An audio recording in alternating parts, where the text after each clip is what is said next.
فرح المخلفون بمقعدهم خلاف رسول اللہ.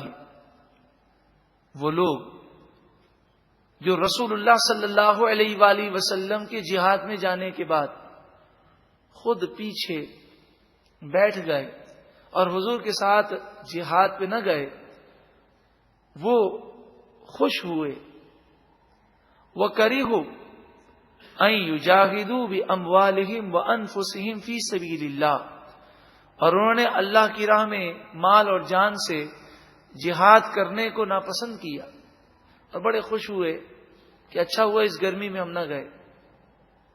تو حضور جا رہے ہیں، کیا جس کے دل میں عشق ہو وہ حضور اقدس صلی اللہ علیہ وآلہ وسلم تو سفر میں ہوں اور آپ اللہ کی راہ میں مشقتیں برداشت کر رہے ہوں، تو کیا عاشق اپنے گھر میں بیٹھ کر اس پر آرام کرتا ہے؟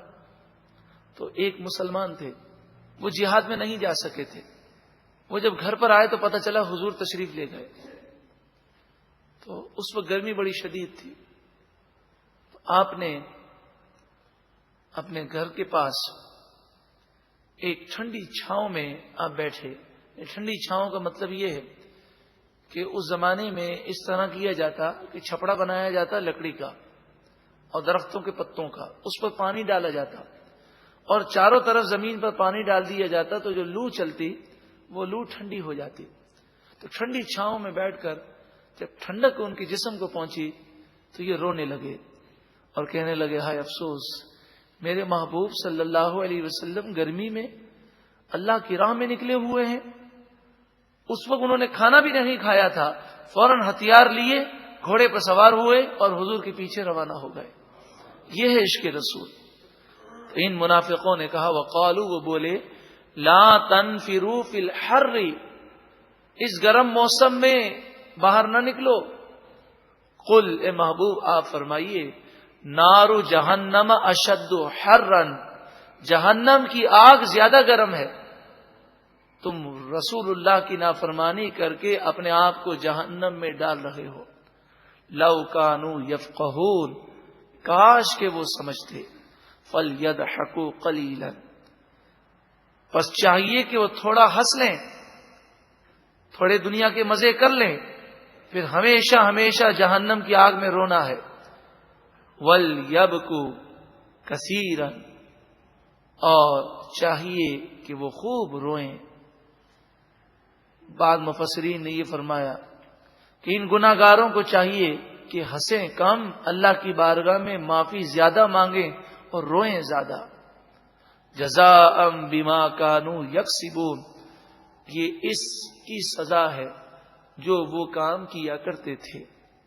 فَإِذْ رَجَعَكَ اللَّهُ إِلَىٰ طَائِفَةٍ مِّنْهُمْ، پھر اگر اللہ تعالی آپ کو لوٹا دے ان میں سے ایک گروہ کی طرف، فَاسْتَأْذَنُوكَ لِلْخُرُوجِ، اب یہ لوگ جو منافقین ہیں یہ جہاد میں نکلنے کی آپ سے آئندہ اجازت طلب کریں گے. فَقُلْ لَن تَخْرُجُوا مَعِيَ أَبَدًا، تو اے محبوب آپ ان سے فرما دیجئے کہ اب آئندہ کبھی بھی ہمارے ساتھ تم نہ نکلنا. اللہ تم سے ایسا ناراض ہے کہ اب تم پر جہاد میں نکلنے پر پابندی لگا دی گئی. وَلَن تُقَاتِلُوا مَعِيَ عَدُوًّا، اور ہرگز ہمارے ساتھ دشمن سے جہاد نہ کرنا، تم ذلیل و رسوا و تباہ و برباد ہو گئے. انکم رضیتم بالقعود اول مرہ، بے شک پہلی مرتبہ تم گھر پر بیٹھنے پر راضی ہوئے. فاقعدوا مع الخالفین، پس اب ہمیشہ کے لیے پیچھے بیٹھنے والوں میں ہو جاؤ، ہمیں تمہاری کوئی ضرورت نہیں. کیونکہ ایسے لوگ کی بزدلی ظاہر ہو گئی، ان کا نفاق ظاہر ہو گیا، انہیں فوج میں رکھنا فوج کو خطرے میں ڈالنا ہے. وَلَا تُصَلِّ عَلَىٰ أَحَدٍ مِّنْهُمْ مَاتَ أَبَدًا، اور ان میں سے کوئی مر جائے تو اے محبوب کبھی آپ ان پر نماز جنازہ نہ پڑھیے گا. تو منافق کی، کافر کی نماز جنازہ پڑھنا جائز نہیں. وَلَا تَقُمْ عَلَىٰ قَبْرِهِ، اور ان کی قبر پر آپ کھڑے مت ہونا۔ تو منافق اور کافر کی قبر پر جانا اور کھڑے رہنا بطور تعظیم یہ بھی جائز نہیں۔ اس سے ان لوگوں کو عبرت حاصل کرنی چاہیے کہ جو غیر ملکی دورے پر جاتے ہیں تو مندروں میں بھی جاتے ہیں اور کافروں کی قبروں پر بھی جاتے ہیں، پھول چڑھا کر آتے ہیں۔ انہم کفروا باللہ ورسولہ، بے شک انہوں نے اللہ اور اس کے رسول کے ساتھ کفر کیا، وہ ماتوا اور اسی حال میں مر گئے، وہم فاسقون اس حال میں وہ مرے کہ وہ نافرمان تھے۔ ولا تعجبک اموالہم واولادہم، ان کے مال اور ان کی اولاد تمہیں تعجب میں نہ ڈالے۔ تو یہ خیال نہ کرنا کہ جب یہ اتنے نافرمان ہیں، اتنے گناہگار ہیں، تو انہیں مال اور اولاد کی فراوانی کیوں ہے؟ اس میں اللہ تعالیٰ کی حکمتیں ہیں، انہیں ڈھیل دی گئی ہے۔ اور ایک حکمت یہ بیان کی جا رہی ہے، انما یرید اللہ ان یعذبہم بہا فی الدنیا۔ یہ آیت کا مفہوم ہم پہلے بھی سن چکے کہ اللہ تعالیٰ یہ مال دے کر انہیں دنیا میں اس مال کے ذریعے عذاب دینا چاہتا ہے۔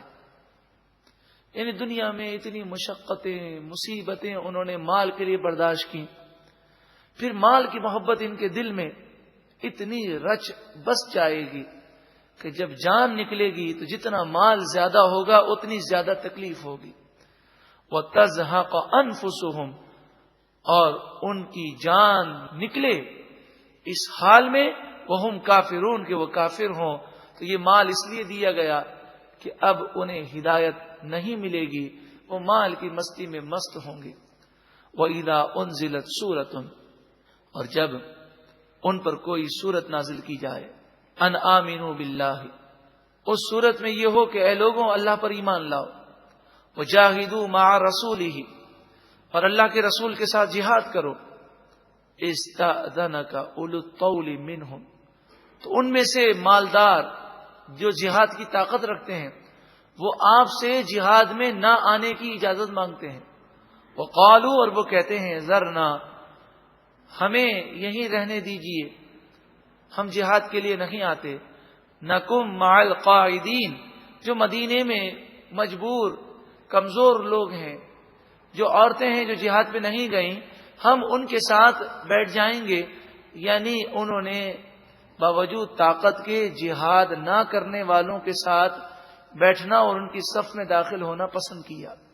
ردو بأن یکونوا مع الخوالف، خوالف سے مراد عورتیں ہیں، وہ راضی ہو گئے کہ پیچھے رہ جانے والی جو جہاد میں نہ آ سکیں عورتیں، ان کے جیسا وہ بن جائیں، مرد ہونے کے باوجود عورت بننے کے لیے وہ راضی ہو گئے۔ جیسے ہمارے اصطلاح میں کہتے ہیں کہ چوڑیاں پہن کر گھر بیٹھ گیا، تو مراد یہ نہیں ہے کہ وہ چوڑی پہن کے گھر پہ بیٹھتا ہے، مراد یہ ہے کہ اس کی مردانہ قوتیں اور وہ شجاعت بہادری کے جوہر وہ نہیں دکھاتا، اس میں وہ ساری خوبیاں ختم ہو گئیں جو مردوں کی ہیں۔ وَطُبِعَ عَلَى قُلُوبِهِمْ، یوں تو بڑے مرد بنتے ہیں لیکن عورتوں کے ساتھ مدینہ شریف میں جہاد سے روگردانی کرتے ہوئے بیٹھنا اور کمزور بننا اور عورت بننا پسند کرتے ہیں۔ وَطُبِعَ عَلَى قُلُوبِهِمْ، یہ چیز ایسی ہے جو ہر عقل مند سمجھتا ہے، لیکن یہ لوگ اس بات کو نہیں سمجھتے۔ وَطُبِعَ عَلَى قُلُوبِهِمْ، ان کے دلوں پر مہر لگا دی گئی۔ فَهُمْ لَا يَفْقَهُونَ، پس وہ سمجھ نہیں رکھتے۔ لَكِنِ الرَّسُولُ وَالَّذِينَ آمَنُوا مَعَهُ، لیکن رسول اور وہ ایمان والے جو رسول صلی اللہ علیہ وسلم کے ساتھ ہیں، جاہدوا بِأَمْوَالِهِمْ وَأَنفُسِهِمْ، وہ اپنے مال اور اپنے جان کے ساتھ جہاد کرتے ہیں۔